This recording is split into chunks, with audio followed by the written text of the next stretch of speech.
Assalamualaikum warahmatullahi wabarakatuh. Perkenalkan, nama saya Aulia Usaturobani dengan nomor NPM A201069. Di sini saya akan menjelaskan mengenai sistem saraf. Sistem saraf adalah sistem yang mengatur dan mengendalikan semua kegiatan tubuh kita. Di antaranya seperti berjalan, mengunyah makanan, menggerakkan tangan, dan yang lainnya. Di dalam sistem saraf juga tersusun jutaan sel saraf atau neuron yang berkumpul membentuk suatu berkas yang disebut vaskulum. Neuron juga merupakan komponen utama di dalam sistem saraf. Di dalam neuron terdiri dari badan sel yang di dalamnya terdapat sitoplasma dan inti sel. Dari badan sel pula keluar dua macam serabut sel saraf yang disebut dendrit dan akson.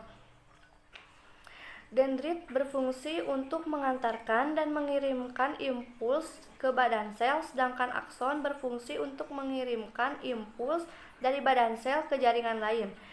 Berdasarkan bentuknya, sel saraf neuron terdiri dari 5 jenis, yaitu yang pertama unipolar neuron, yang kedua bipolar neuron, yang ketiga interneuron, yang keempat piramidal sel, dan yang kelima adalah motor neuron.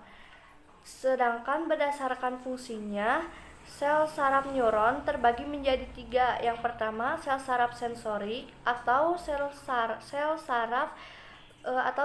eferen, yang kedua sel saraf motorik atau aferen, dan yang ketiga sel saraf penghubung.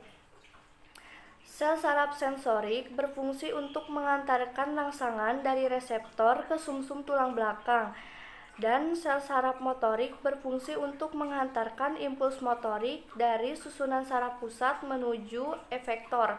Sedangkan sel saraf penghubung adalah penghubung dari satu sel menuju sel lainnya. Berdasarkan letak kerjanya, sistem saraf juga terbagi menjadi 3. Yang pertama sistem saraf pusat yang terdiri dari otak dan sumsum tulang belakang. Yang kedua sistem saraf perifer yang terdiri dari 12 pasang saraf serabut otak dan 31 pasang saraf sumsum tulang belakang. Sedangkan di dalam sistem saraf autonom atau sistem saraf tak sadar, di antaranya ada sistem saraf parasimpatik dan sistem saraf simpatik.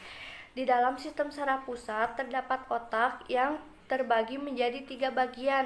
Yang pertama otak besar atau cerebrum, kedua otak kecil atau cerebellum, dan yang ketiga otak tengah.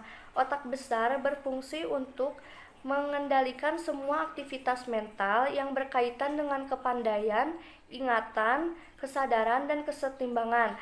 Otak besar terletak di bagian depan otak. Sedangkan otak kecil berfungsi untuk mengendalikan atau mengkoordinasikan gerakan-gerakan otot tubuh serta menyeimbangkan tubuh. Dan sedangkan otak tengah berfungsi untuk mensinkronisasikan pergerakan kecil sebagai pusat relaksasi dan motorik dan sebagai pusat pengendali pupil mata. Sedangkan sumsum tulang belakang adalah sistem saraf yang dilindungi oleh ruas-ruas tulang belakang. Sumsum tulang belakang terdiri dari 31 saraf spinalis, yang diantaranya terdiri dari 8 saraf servikal, 12 saraf torakal, 5 saraf lumbalis, 5 saraf servikal, dan 1 saraf koksiges. Yang kedua ada sistem saraf tepi yang terdiri dari serabut saraf otak serta saraf sumsum tulang belakang.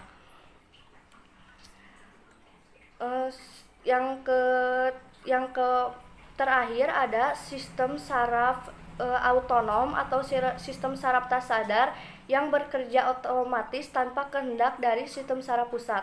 Sistem saraf autonom dibedakan menjadi 2 macam, yaitu sistem saraf simpatik dan sistem saraf parasimpatik.